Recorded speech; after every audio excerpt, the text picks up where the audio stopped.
Banana Investments ni kampuni ambayo inahusika na uzalishaji wa pombe, tunasema ni local brew. Kwa kizungu napenda kutumia local brew kwa maana kwamba tunatumia ndizi kwenye uzalishaji wa kileo, lakini ambao process yake inapitia kwenye mitambo.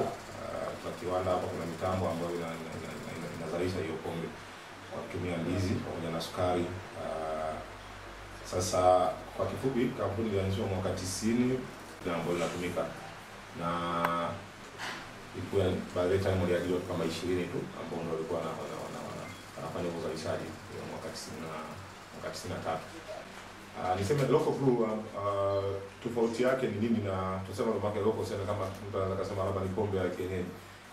Pombe ya kienyeji tunazoea kwa mikoa ya huko kaskazini ni mbege sana ambayo watu wanakunywa, lakini haina vile, tuseme kwamba hajathibitishwa na wataalamu kama TBS, shirika la vyakula.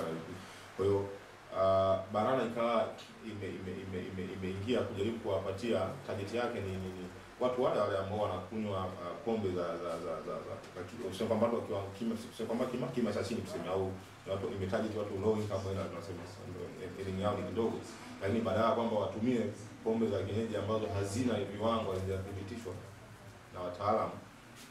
Banana ina bridge hiyo gap, kwa maana kwamba inatengeneza kileo ambacho kinathibitishwa na vyombo ambavyo vimewekwa na serikali kama TBS, kwamba kiwango cha alcohol iliyomo, watu wa chakula na madawa na wenyewe wana leseni yao kuruhusu kufanya uzalishaji.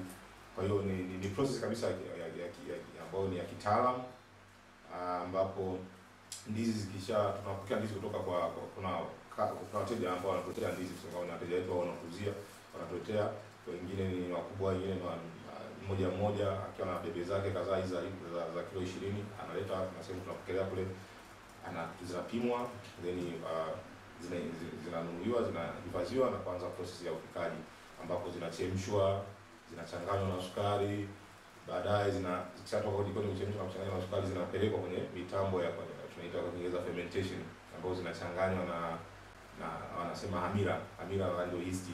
Kwa hiyo ili fermentation iweze ndio process yenyewe ya kutengeneza pombe.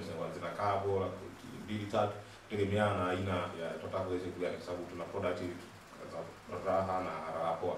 Kwa hiyo zitakaa, zikishakuwa fermented na au yeast au hiyo amila, ndio inapatikana hiyo pombe. Then kuna maabara tunayo pale, inachukuliwa, inapimwa kuangalia kwamba ina ubora kiasi gani, then baadaye ndio inawekwa kwa ajili ya packaging kwenye chupa. Kwa kuna process ile inafanyika kabisa, chupa zina makreti, pombe inaingizwa kwenye chupa, baadaye zinafungwa vizibo kwenye kreti, inawekewa lebo, then ndio inakuwa inapelekwa kwenda kuuza. Kama nilivyosema, nilianza mwaka 93 na hapo 20 imeendelea kukua mpaka ndio kuanza kuweka mitambo mingi, na waajiriwa wameongezeka kutoka au 20 mpaka sasa tunawaajiriwa 150 ambao ni wako kwenye ajira ya kudumu tunasema na mikataba, lakini pia tuna vibarua zaidi ya 140. Kwa hiyo inafanya jumla ya wafanyakazi wote walioko Banana kufika zaidi ya 290. Tuna kategori mbili za bidhaa zetu.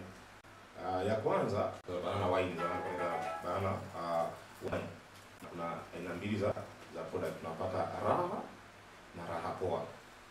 Alafu ya pili ni spirit, ambapo ndio hiyo gin. Gin inatengenezwa kutoka kwenye spirit, sema kwamba kwa sasa gin yetu si inaita Fiesta. Tupo Kilimanjaro, tupo Tanga, tupo Dodoma, Singida, Dar es Salaam, Pwani, Tabora na Mwanza.